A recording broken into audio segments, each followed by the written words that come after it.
Hello, I thought I'd show you today about how to do some of the English paper piecing, particularly with hexagons today, or hexagons and diamonds. I've drawn up a project here. Because I'm on a boat, I thought it would be quite fun to have a hand stitching project. Quite often as we're travelling around, because we're on a canal, we have to go through various locks and things, and I have a few minutes of sitting waiting while the lock fills or empties. So this is my lock stitching project. And I've chosen to do it in these hexagons, and quite large hexagons. I'm going to make an I Spy quilt. So I have drawn up a rough idea of what I'm going to do here, and I'm just using one colour for all these diamond shapes that are in between and for around the border as well. But all the other hexagons are going to be a different fabric, all with novelty ideas on them so that they can be used to play I Spy. So for this the paper I'm using is just a very lightweight card. It's heavier than paper, but lighter than card. Don't really know how to describe it otherwise. But it just needs to have a little bit of a body in it, particularly because the shapes are so large to be able to hold it. And so the hexagon I'm using has got a 4-inch side. So it's quite a large hexagon, and therefore the diamond that I'm using also has to have a 4-inch side. So in order to do that, I by chance happen to have a hexagon template. I'm not sure if you can see that, it's a little bit see-through. It's an acrylic template like our rulers are, and it's got 4-inch sides, so that was really convenient for me. So I'm cutting my own papers. Quite often you can buy packs of papers already cut, but travelling around on the boat I'm not quite sure where I'd find some of those, so I thought I could just cut my own. So I've just got some sheets of card here, a couple of squares. I can cut through 2 layers at a time without it moving, and because I know I've got a straight edge here, I can line up one edge of my template with that so that I don't have to cut that one edge, but I've got to cut around. So it's just like cutting fabric, only that you're cutting through card. So I'm just going to cut this out, and to make this quilt I've worked out that if I do 8 hexagons up and down the quilt, I'm just going to turn this around. It's a little tricky manoeuvre this, but I'm holding it all together so that it doesn't move. If it does move, you can easily realign it because you've cut right in close to that template, just like we do with our fabric cutting and the rulers. So I don't need any of those little twiddly bits and pieces now. So what I've now got, because I've cut 2 at a time, is 2 white hexagon shapes. So I'm really pleased about that. And to make this quilt, I've done 8 down and 6 across, so that's going to be 48 different hexagons, and I have chosen 48 different fabrics. Now you can get one of these hexagons if you're doing this size out of 20 centimetres of fabric or a 1/4 yard of fabric. You'd get several going right the way across the strip, so I'm just going to cut a couple of those out as well, just to show you how I do that. So the fabric needs to be larger than your paper. Now if you're working with smaller hexagons, you might only allow a 1/4 inch all the way around as your little turn back. But because this is such a large shape, 1/4 inch didn't seem to hold very well. So I'm actually going to cut approximately 1/2 inch, but it's not necessary to be exact with that, but it's good to be somewhere sort of close. So you could either cut out a larger cardboard template, or you could use one of your papers on your fabric, and I've got 2 layers of fabric here together, and just using your 1/2 inch marker with your ruler, so you can just set it, and don't worry too much about some of the corner bits if they get chopped up off, because you don't really need them. So I'm just lining up with my ruler here the 1/2 inch right along the edge of the hexagon, and as I said, it won't matter if this is not exactly straight as long as it's somewhere close and larger than your paper hexagon. So I'm just going to trim around here. I probably could have cut myself a couple of squares first, but I didn't. And same thing, I'm going to need to turn that because it's going to go all the way around and it's not a good move. And don't panic, as I said, if it moves you can just reposition that paper, and this is not an exact cut anyway, so it won't matter too much if it's just slightly different. So do the rest of your sides again with that approximately 1/2 inch out from the paper. There are other ways of doing this, of course, but this is the way I'm doing my project. Just thought I'd share that with you. So there, I've cut myself a couple of hexagons there, and I might quickly give those a press. Getting myself very disorganized here. And I'll show you how I attach those. There's different ways of doing the English paper piecing, and you can get little glue sticks, you can sew them on.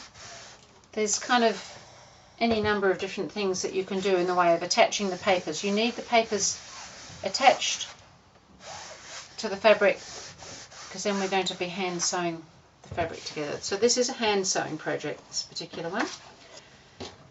So now I'm going to lay my fabric right side down, lay one of the papers on top, and I've most likely got a straight grain going somewhere, and I have cut mine so that the straight grain, because a lot of the novelty fabrics are one way.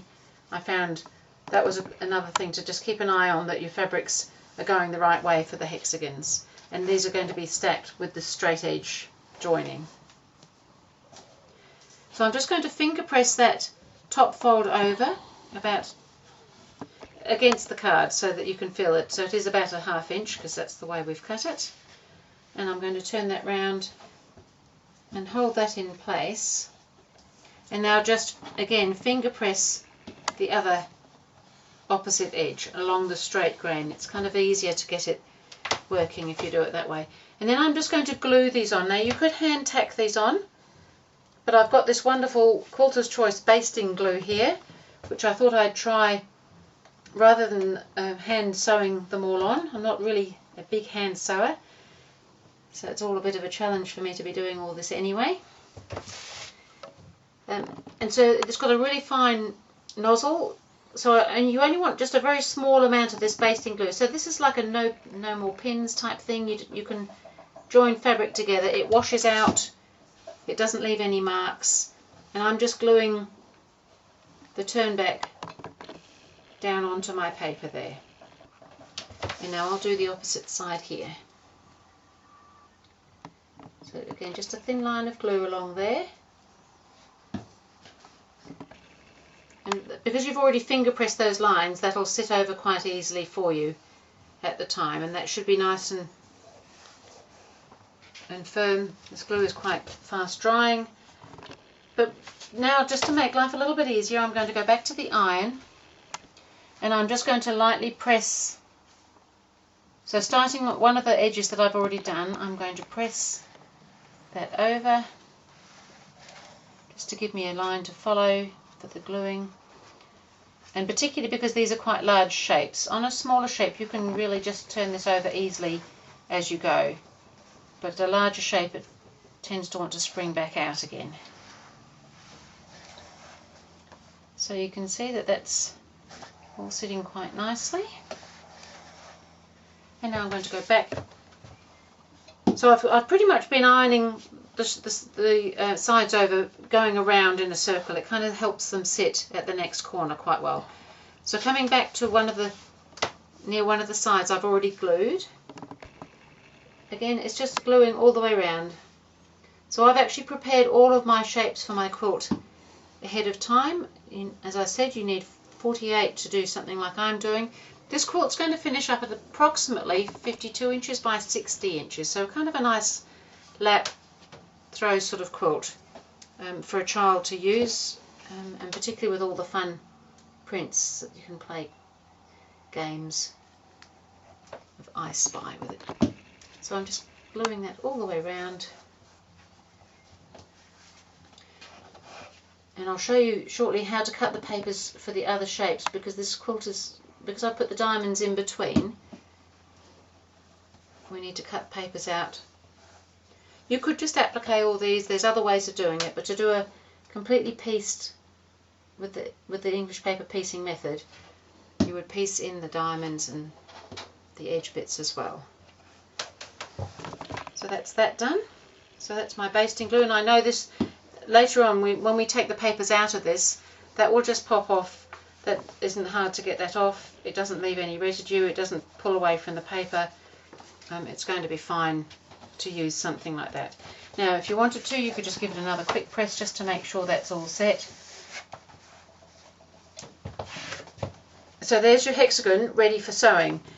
So I would then put that with another hexagon, and you put them right sides together, and you just do a little over sew stitching all the way along that edge there, making sure, if you were doing something like this, that your fabrics are the right way up.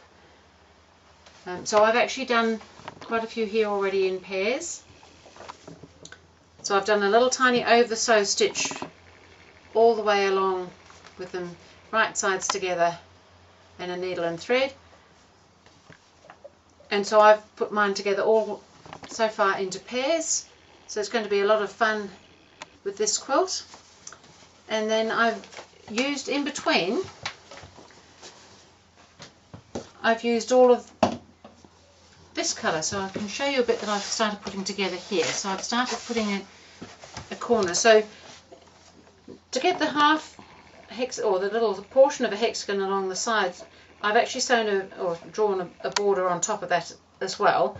So you could just put a whole shape in there and then just slice it off afterwards, but I've chosen to actually do the correct shape. So this would be the correct shape paper for all the pieces around the edge on the sides, and then you would need a triangle to fit in to go along the top, and we have the diamond that's going to fit, as you can see, in there.